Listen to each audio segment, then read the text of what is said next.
అందరికీ నమస్కారం. ఈ రోజున మనం దక్షిణ భారతదేశంలోనే అత్యంత ప్రధానమైనటువంటిది, ప్రపంచ వారసత్వ గుర్తింపు పొందినటువంటి అతి తక్కువ దేవాలయాల్లో ఒక దేవాలయంగా గుర్తింపు పొందినటువంటి హంపీ నగరంలో వెలుగొందుతున్నటువంటి శ్రీ విరూపాక్ష స్వామివారి ఆలయాన్ని చూడడం కోసం వెళ్తుండడం జరుగుతున్నది. ఈ ఆలయం వచ్చేసరికి ఎంతో సుదీర్ఘమైనటువంటి చరిత్ర కలిగినటువంటి దివ్యమైనటువంటి ఆలయం. నిజానికి చెప్పాలంటే చాలామంది అనుకున్నట్లుగా ఇది విజయనగర సామ్రాజ్యస్తుల కాలం లోపల ఏర్పడినటువంటి ఆలయం కాదు. ఇది ఎప్పటి నుంచో ఈ ఆలయ చరిత్ర కనుక ఒకసారి మనం చూసినట్లయితే కనుక 7వ శతాబ్దం నుంచి ఈ ఆలయం నిరంతరంగా కొనసాగుతూ ఉంది అని చెప్పి, అంటే ఒక మాటలో చెప్పాలంటే విజయనగర సామ్రాజ్యము అనేటువంటిది హంపీ నగరానికి రాకముందే ఈ ఆలయం ఇక్కడ ఉండేదట.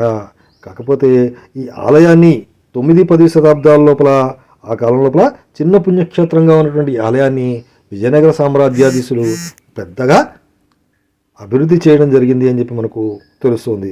ఈ ఆలయానికి ప్రధానమైనటువంటి ఆకర్షణ ఏంటంటే ముందుగా కనిపించేటువంటి రాజగోపురం. చాలా అద్భుతంగా ఉంటుంది ఈ రాజగోపురం. ఈ రాజగోపురాన్ని దాటి రూపలకు పోగానే చాలా విశాలమైనటువంటి ప్రాంగణము, అనేక స్తంభాలతో కూడినటువంటి మండపము, అదేవిధంగా కానవచ్చేటువంటి మరొక రాజగోపురాన్ని మనం చూడవచ్చు. ఇక్కడ కనబడుతున్నాయి కదా, ఈ మెట్ల ద్వారా మనం ఈ మండపాల నుంచి లోపలికి పోవాల్సి ఉంటుంది. ఇట్లా వెళ్ళే క్రమం లోపల ఇక్కడ మనకు ఓ పెద్దనైనటువంటి ఏనుగు కనబడుతుంది.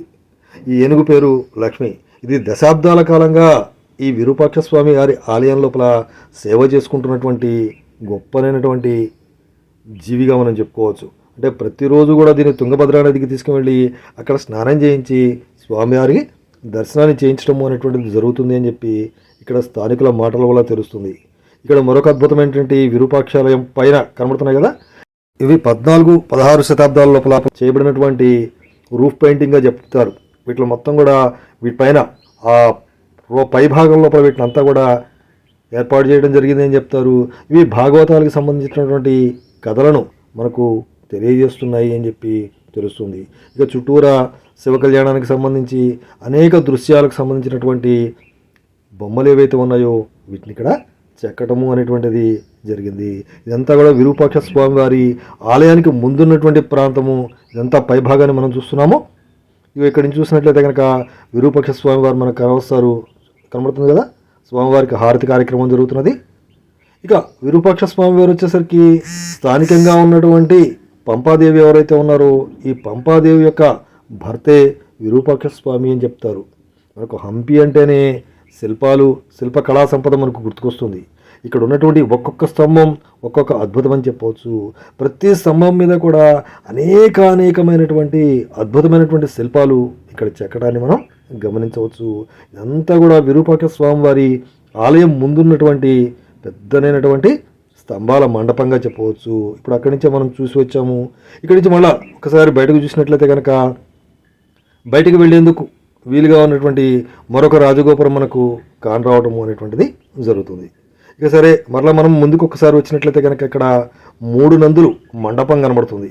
ప్రతిరోజు కూడా ఈ 3 నందులకి అభిషేకాది కార్యక్రమాలు చేసి ఇక్కడ ధూపదీప నైవేద్యాలు జరుగుతాయి అని చెప్పి ఇక్కడ ఉన్నటువంటి స్థానికుల యొక్క మాటల వల్ల తెలిసింది. ఈ నంది మండపం కూడా ఇక్కడ ఉన్నటువంటి అత్యంత విలువైనటువంటి, అత్యంత ప్రధానమైనటువంటి శిల్ప సముదాయాల లోపల ఒకటిగా చెప్పడం జరిగింది. ఇక్కడ ఎదురుగా పెద్దనైనటువంటి విఘ్నేశ్వరుడి యొక్క విగ్రహము, దానికి ఎదురుగానే చాముండేశ్వరి మాత యొక్క విగ్రహము, ఈ 2 విగ్రహాలు కూడా మనకి ఇక్కడ దర్శనం అవ్వడం జరిగింది.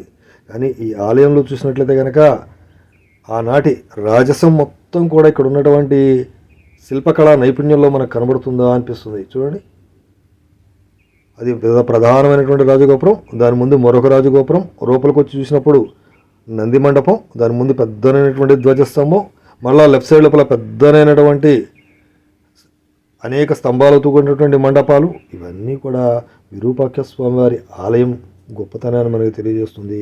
ఇంకొక మాటలో చెప్పాలంటే బహుమనీశ్వర చేతులోపల విజయనగర సామ్రాజ్యం, ముఖ్యంగా హంపీలో ఉన్నటువంటి అనేకమైనటువంటి కట్టడాలన్నీ ధ్వంసమయ్యాయి.